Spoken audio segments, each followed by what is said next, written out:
아멘. 하나님 아버지, 우리의 이름을, 저의 이름을 불러 주시옵소서. 주님께서 어디에 가든지 어떤 장소에 있든지 동행하여 주시고 함께하여 주시옵소서. 주님이 쓰시는 그대로 써 주시옵시사 하나님의 영광 드러내게 하시며 정말로 하나님께서 허락하신 삶, 그 삶 그대로 살아가는 저희들 모두가 될 수 있게 인도하여 주시옵소서. 하나님, 찬양대가 드린 이 찬양이 우리의 고백이며 우리의 마음이오면 하나님께서 받아주시옵시사 이 찬양대로 살아가는 저희 모두가 될 수 있게 역사하여 주시옵소서. 하나님, 오늘도 주님 앞에 나왔습니다. 하나님의 음성에 귀를 기울이고자 하오니 주님, 저희의 눈을 열어주시고 저희의 귀를 열어주시고 저희의 마음을 열어주시옵소서. 하나님, 저희 귀가 할례받게 하시며 저희의 눈이 깨끗게 하여 주시옵시사 저희 안에 새로운 영을 창조하시고 또 하나님, 우리를 하나님 앞에 새롭게 하옵소서. 성령께서 역사해 주실 줄 믿사옵고 예수 그리스도의 이름으로 기도하옵나이다. 아멘.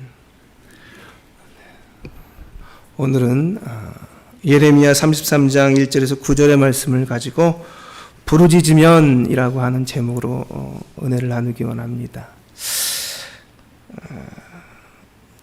이제는 저희가 새벽 기도 때 한 시간 정도 기도하시는 분이 좀 더 늘으셔서 한 4분 정도 되시는 것 같습니다. 저를 포함해서 이렇게 예전에는 저와 권사님 한 분이 이렇게 계속 오랫동안 기도했었는데 이제는 같이 하시는 분들이 조금씩 늘었습니다.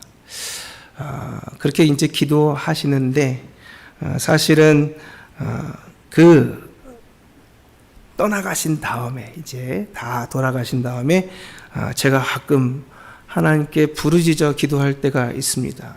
떠나가도록. 평상시에는 그렇게 기도하면 우리 기도하는 분들이 방해가 될 것 같아가지고 제가 그렇게 그래도 소리를 내서 같이 기도하자고 기도하는데 그렇게 하지 않다가 떠나갈 때 기도할 때가 있습니다. 이 부르짖어 기도하는 이 기도가 아주 굉장히 묘합니다. 부르짖어서 마구 기도할 때 이 참 답답하고 힘든 마음으로 시작하는데요. 마치 이 감정의 카타르시스가 일어나는 것처럼 그렇게 기도하고 나면 속이 후련해지고 그리고 또 왠지 모르게 마음이 든든해지는 느낌을 받을 때가 있습니다. 하나님은 우리에게 자주 성경을 통해서 부르짖으라 이렇게 말씀하십니다. 이스라엘 백성들이 450년 가량을 노예로 있는 동안에도 그들이 아픔이 있어도 힘들고 어려워서 울고 고통스러워 괴로워할 지언정 부르짖지는 않았었습니다. 그런데 어느 순간이 되었을 때 그들이 부르짖자 하나님께서 그 부르짖는 음성을 들으셨다라고 말씀하십니다. 그때부터 구원이 시작되고 치유가 시작되고 하나님의 능력이 나타나기 시작하는 것이 출애굽 사건입니다. 여러분, 부르짖는 자에게 있는 간절함이 있습니다. 부르짖는 자에게 있는 이 절박함이 있습니다. 이 간절함과 절박함은 사람에게 대할 때에도 감동을 줄 때가 있습니다. 그런데 하물며 하나님인 이 모든 속을 보고 계신 그 하나님께서 우리의 부르짖음과 우리의 간절함과 우리의 절박함을 보실 때 얼마나 감동하시겠습니까? 나의 아들이, 나의 딸이 저렇게 부르짖는데 내가 들어줘야지 하지 않으시겠습니까? 여러분, 하나님은요, 우리에게 부르짖으라 그렇게 말씀하십니다. 오늘 본문에 예레미야는 참 힘들고 어려운 상황 속에 놓여 있었습니다. 그는요, 지금 이제 1년 후면 남유다가 완전히 멸망하는 소위 고종 말기처럼 우리 조선시대 고종 말기와 같은 시드기야 말년에 지금 그 장소에서 시위대 뜰에 갇혀 있었습니다. 여러분, 1년 뒤면 이제 남유다가 완전히 멸망합니다. 벌써 북이스라엘은 망한 지가 꽤 되었습니다. 130년 전에 이미 망했습니다. 그러니까 이제 곧 내년이면 망할 남유다를 바라보며 가슴도 아팠지만 많이 지쳐 있었습니다.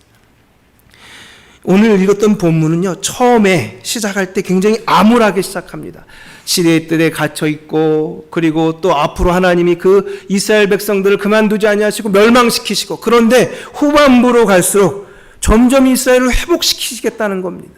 또 다시 지도자들을 회복시키시겠다고 이야기하시면서 결국 이스라엘 백성들이 하나님의 찬송이 되고 영광이 되게 해주겠다라고 이야기하시는 내용으로 흘러갑니다. 그럴 때에 하나님은요, 예레미야에게 부르짖으라 라고 명령하고 계십니다. 왜 부르짖으라 라고 얘기할까요? 하나님은 왜 성경의 많은 부분에서 예레미야 말고도 많은 사람들에게 하나님께 기도할 때 그냥 기도하지 말고 부르짖으라 그렇게 이야기할까요? 간절함을 보기 위해서 그럴까요? 아니면 안타까움을 보고 싶어서 그러실까요? 우리 말씀을 통해서 한번 확인해 보도록 하겠습니다. 1절에서 3절까지의 말씀입니다. 1절에서 3절 같이 읽겠습니다. 시작. 예레미야가 아직 시대 뜰에 갇혀 있을 때에 여호와의 말씀이 그에게 두 번째로 임하니라. 이르시되 이를 행하시는 여호와, 그것을 만들며 성취하시는 여호와, 그의 이름을 여호와라 하는 이가 이와 같이 이르시도다. 너는 내게 부르짖으라. 내가 내게 응답하겠고 내가 알지 못하는 크고 은밀한 일을 내게 보이리라. 아멘. 여러분, 부르짖으라 라고 이야기하시는 것이죠. 그런데 지금 왜 평상시 예레미야가 부르짖어 기도하고 있었다면 하나님이 부르짖으라고 말하지 않으시겠죠. 평소처럼 기도하지 왜 기도 안 하느냐 이렇게 얘기하셨겠죠. 하지만 지금 부르짖을 형편이 아니었습니다. 예레미야는 늘 옳은 말만 했습니다. 하나님께서 주시는 말 그대로 너희는 이제 바벨론에게 패망하게 될 것이다. 바벨론에게 패망하게 되는 이유는 너희의 범죄 때문에 그렇다. 우상 숭배 때문에 그렇다. 그러므로 바벨론에게 대항하지 말고 그냥 패배를 인정해라. 그것이 70년 동안 포로로 살 수 있는 길이며 그리고 어려움이 없는 길이다 라고 수없이 이야기하는데도 이 이야기를 듣는 이스라엘 백성들과 왕은 그를 점점 반역자로 몰아갔습니다. 여러분, 일제시대 때 일제에게 항복하라 그러면 어느 누가 좋아하겠습니까? 항복해서 살고 있음에도 불구하고 항복하라는 말만 나와도 그가 변절자라고 생각하지 않겠습니까? 예레미야는 고스란히 그런 오해를 받으면서도 불구하고 하나님께서 그렇게 말씀하셨기 때문에 그렇게 그들에게 고지곳대로 전하고 있었습니다. 하도 그 얘기가 듣기 싫어서 사람들이 툭하면 그를 잡아들였습니다. 소위 시국 사범으로 국가를 반역하고 국가를 혼돈시킨 그런 사람으로 잡아서 넣었습니다. 그는 시위대 뜰 들어가기 전에 이미 벌써 거기에 방백들에게 붙들려가지고 그들이 말이죠, 어떻게든 애굽의 도움을 받아서 이 바벨론을 물리치려고 하는데 한 번 애굽의 도움을 받았는데 이 예루살렘을 삥 둘러싸고 바벨론이 이 남유다를 치려고 할 때 애굽의 도움을 청했더니 애굽이 올라온 겁니다. 그러자 갑자기 바벨론이 후퇴를 했습니다. 후퇴를 하면서 둘러싸여 있던 예루살렘이 자유로워지자 이 예레미야가 자기 고향에 한번 가보고 싶어서 길을 나섰다가 바벨론에게 항복하러 가는 사람으로 오해를 당해가지고 끌려갑니다. 그리고는 감옥에 쳐넣어졌는데요. 이 요나단이라고 하는 집에 이 감옥을 만들어 놓은 이 땅굴이 있습니다. 땅굴. 사람이 이렇게 누우면 움직이지도 못하는 땅굴. 여러분, 딱 들어가면 그대로 누워 있어야 되는 그런 땅굴과 같은 곳에 감옥에 집어넣고는 계속 고통을 주는 겁니다. 얼마나 힘들었는지 너무너무 고통스러워. 겨우겨우 풀려 나왔을 때 그는 다시 시위대 뜰에 지금 있는 본문에 다시 붙잡히게 됩니다. 이 시위대 뜰에 왔을 때 그가 그 꼿꼿한 그 양반이 말이죠, 하나님의 말씀이라면 목에 칼이 들어와도 말하는 그 사람이 쏙쏙 빌면서 나를 절대로 요나단의 감옥에 보내지 말아달라고 부탁을 합니다. 얼마나 고통스러웠으면, 얼마나 힘들었으면 하나님만 믿고 하나님 앞에 꼿꼿이 서 있는 그 사람이 말이죠, 부탁을 해서 요나단의 감옥엔 들어가지 않게 됩니다. 여러분, 그렇게 예레미야는 힘들고 어려웠습니다. 그리고 시간이 지날수록 이제 내년이면 드디어 남유다가 멸망하기 때문에 그동안 지칠 대로 지쳐 있었습니다. 그래서 그는 사실 기도할 마음도, 그리고 하나님께 부르짖을 용기도 나지 않는 상태에 있었습니다. 여러분, 기도가 터져 나오지 않을 때를 경험해 보셨습니까? 기도하고 싶어도 기도가 입에서 나오지 않아서 고통스러워하던 때를 기억하십니까? 여러분, 이 예레미야는 도저히 하나님께 부르짖을 수가 없었습니다. 그런데 그를 찾아와서 하나님께서 말씀하시는 것입니다. 부르짖으라. 여러분, 부르짖으라는 겁니다. 이미 기력이 소진하고 영적으로 다운된 그에게 부르짖는 것 외에는 지금 영적으로 무기력한 상태를 극복할 방법이 없다는 것을 하나님이 아시고 그를 위해서 먼저 부르짖으라고 이야기한 것입니다. 여러분, 이상합니다. 너무 힘들어서 도저히 기도할 힘도 나지 않고, 너무 힘들어서 성전에 올라올 힘도 없고, 그런데 겨우겨우 기어와가지고 하나님께 하나님 살려주세요! 하나님 도와주세요! 하고 외치고 나면 기어들어온 내 몸을 힘을 내서 다시 힘내어 돌아가는 내 자신을 발견할 때가 있습니다. 여러분, 하나님께 부르짖을 때 하나님께서 힘을 주시는 것입니다. 하나님께서 역사하시는 것입니다. 우리의 삶에서 하나님은 그냥 그저 좌절하며 쓰러져 있기를 원치 않습니다. 하나님은 그렇게 힘내어 부르짖기를 원하십니다. 여러분, 이 기도라고 하는 것은요, 영적인 영역에 속한 것입니다. 그러므로 쉬운 것 같아도 어려운 것이에요. 별거 아닐 것 같아도 기도하면 되지. 아닙니다, 여러분. 기도해 보신 분은 압니다. 기도가 그렇게 쉽지 않다는 것을 너무 잘 압니다. 곧 지나지 않아서 졸고 있는 자신을 발견하고, 곧 지나지 않아서 딴 생각하고 있는 자신을 발견하는 것이 기도입니다. 이 기도는 영적인 싸움이기 때문에, 그래서 항상 성경에는 수식어가 달려 있습니다. 쉬지 말고 기도하라. 힘써 부르짖어라. 애써야 되는 거예요. 힘써서 애쓰고 노력해야 기도가 되는 것입니다. 하나님께도 힘써 부르짖으라고 이야기하는 이유가 무엇이냐? 여러분, 쉽게 그냥 기도가 되지 않기 때문에 그렇습니다. 하나님은 그의 영을 살리기 위해서 부르짖으라고 이야기한 것입니다. 여러분, 하나님은요, 왜 그렇게 이야기하시는 것입니까? 그 하나님이 어떤 하나님입니까? 여러분, 우리 3절의 말씀 다시 읽겠습니다. 3절 시작. 너는 내게 부르짖으라. 거기까지만 읽겠습니다. 여기에서 나는 누굽니까? 내게 부르짖으라 얘기하시는 이 하나님이 어떤 분이냐는 것을 2절에서 설명하는데, 2절 같이 읽어볼까요? 시작. 이를 행하시는 여호와, 그것을 만들며 성취하시는 여호와, 그의 이름을 여호와라 하는 이가 이와 같이 이르시도다. 여러분, 이 하나님은 어떤 하나님이시냐? 이 세상을 만드시고 창조하신 하나님이라는 겁니다. 너가 갇혀있든지 에너지가 소진되어 있든지 약하든지 아프든지 너의 상황이 힘들든지 상관없다. 나는 내 일을, 내가 말한 것은 이루어지는 하나님이다 라고 말씀하시는 것입니다. 그러므로 그 하나님께 부르짖으라고 이야기하시는 것입니다. 너의 환경과 여건, 너의 형편, 너의 상황, 이 모든 것을 뛰어넘으시는 하나님 앞에 부르짖으라는 것입니다. 내가 힘이 없다고, 내 환경이 안 좋다고. 어떤 분은 말합니다. 형편이 돼야지 기도하지요. 형편이 돼야지 신앙생활하죠. 여러분, 아닙니다. 이 모든 형편과 이 환경을 뛰어넘는 그리고 이것을 뛰어넘어서 이루시는 그 하나님이 바로 우리가 믿는 하나님인 줄 믿습니다. 그러므로 내가 기도하기 힘들고 어려울 때에 하나님 앞에 부르짖는 것, 이것이 굉장히 중요합니다.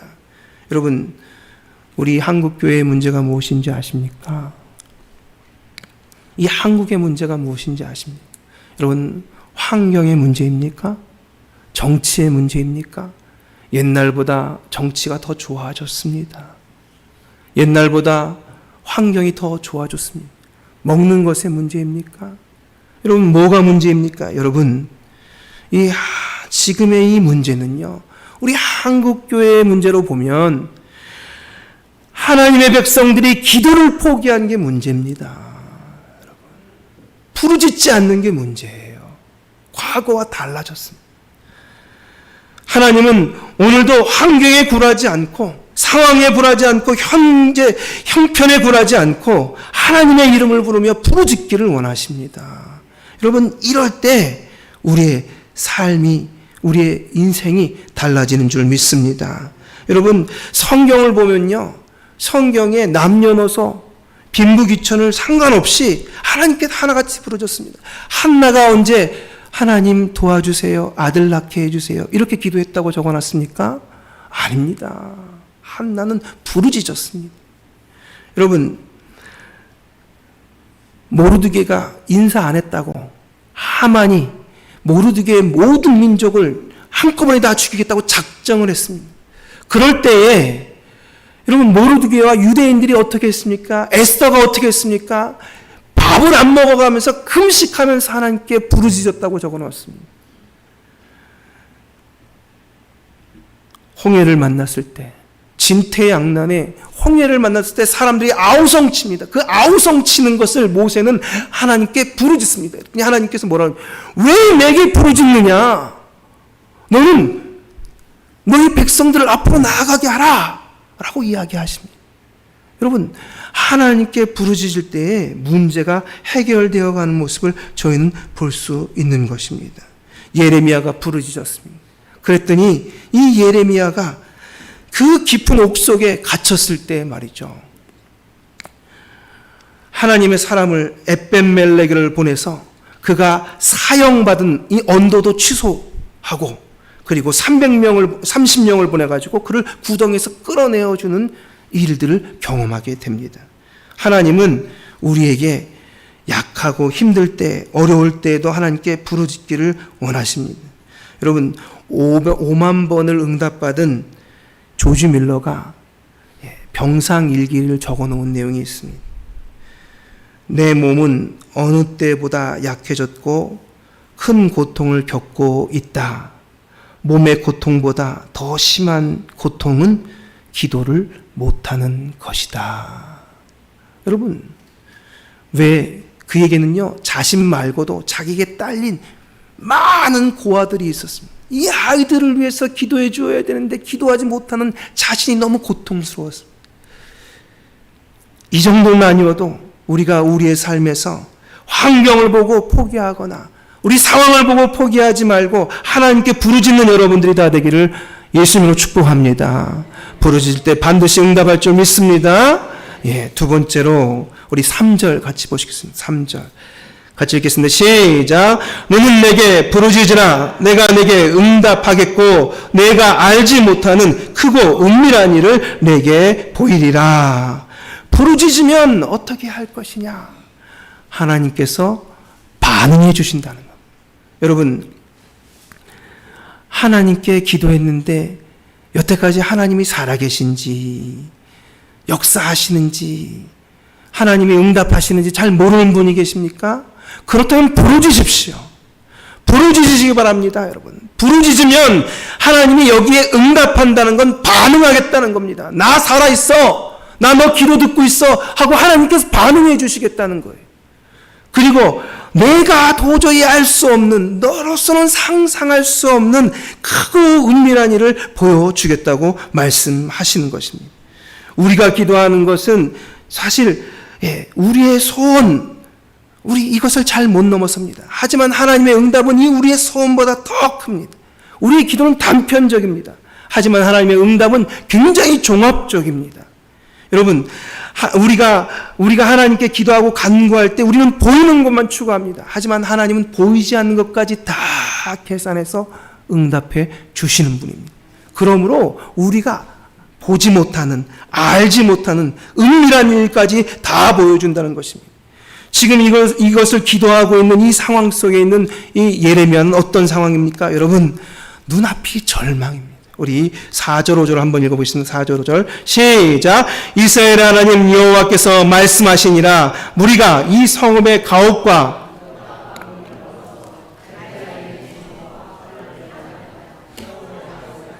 내가 나의 노여움과 분함을 그들 죽이고 그들의 시체로 이 성을 채우게 하였나니 이는 그들의 모든 악행으로 말미암아 나의 얼굴을 가리어 이 성을 돌아보지 아니하였음이라. 이게 무슨 말입니까, 여러분?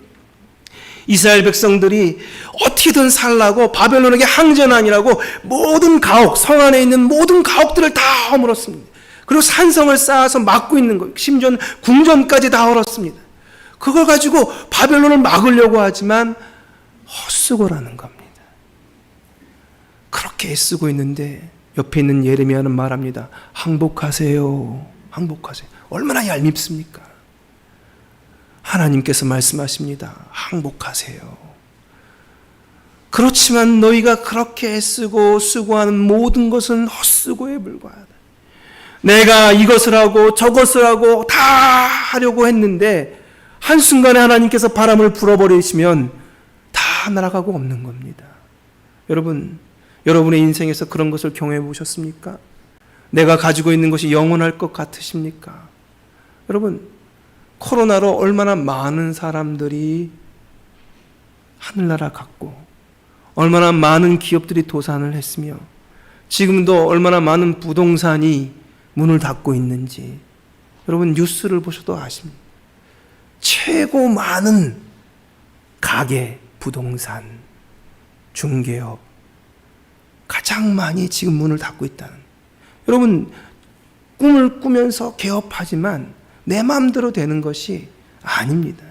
어느 순간 어느 짧게는 마치 되는 것 같지만요. 그러면 하나님이 이스라엘을 향해서 싸우시니까 어떻게 방법이 없어요. 절망 그 자체입니다. 하나님이 우리랑 싸우시는데, 나를 대해서 싸우시는데, 내가 싫다는데, 여러분 절망입니다. 그럴 때 하나님 살려주세요.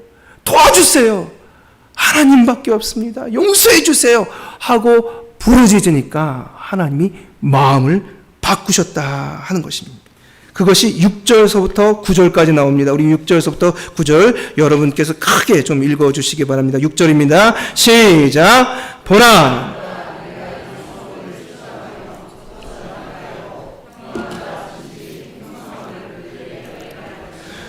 내가 유다의 포로와 이스라엘의 포로를 돌아오게 하여 그들을 처음과 같이 세울 것이며 내가 그들을 내게 범한 그 모든 죄악에서 정하게 하며 그들이 내게 범하며 행한 모든 죄악을 사할 것이라. 이 성읍이 세계 열방 앞에서 나의 기쁜 이름이 될 것이며 찬송과 영광이 될 것이요 그들은 내가 이 백성에게 베푼 모든 복을 들을 것이요 내가 이 성읍에 베푼 모든 복과 모든 평안으로 말미암아 두려워하며 떨리라. 여러분 부르짖었더니 말이죠. 6절서부터 하나님께서 은혜와 복을 쏟아놓기 시작합니다. 여러분 어떻게 되겠다는 겁니까? 회복시켜 주시겠다는 겁니다. 여러분 그래서 잘 생각하셔야 됩니다. 제가 지금 이 말씀드리는 본문이 언제라고요? 나라가 망했습니까? 망하기 1년 전입니까? 망하기 1년 전인데 하나님께서 지금 멸망시킨 것처럼 얘기하시고는 다시 회복시키겠다고 말씀하시는 겁니다. 여러분 이 어마어마한 이야기를 해주시는 거죠. 눈앞에서는 지금 나라가 멸망해가는 것을 막 보고 있는데 하나님께서 아직도 다 안 멸망하고 내년에 완전히 멸망하는데 회복시키셔가지고 나중엔 더 유명한 나라, 더 대단한 나라로 세우시겠다고 지금 하나님께서 말씀해 주시는 겁니다. 보지 못한, 그동안 생각도 못한 저 끝까지 하나님께서 부르짖은 자에게 보여주시는 것이죠. 여러분 이렇게 먼저 본 자는 삶이 다릅니다. 하나님의 음성을 먼저 들은 자는 태도가 다릅니다. 삶의 여유가 있습니다. 여러분 제가 자주 여러분에게 말씀드리는 간증이 있지 않습니까? 제가 대학 시험을 보고 돌아오는 지하철 길에서 하나님께 기도했더니 나를 믿어봐 하고 문자가 내 눈에 콱 갖다 박혔다고 얘기하지 않았습니까, 여러분? 예, 지하철 난간에 써있는 나를 믿으라 그리하면 너와 내 집이 구원을 얻으리라 하는 글자가 큰 글씨로 내 눈에 콱 박혀서 아, 합격했구나. 그것을 알게 되었습니다. 2개월, 3개월 후에 한참 아르바이트하고 있는 아이들 가외를 하고 있는 저에게 동생이 달려왔습니다.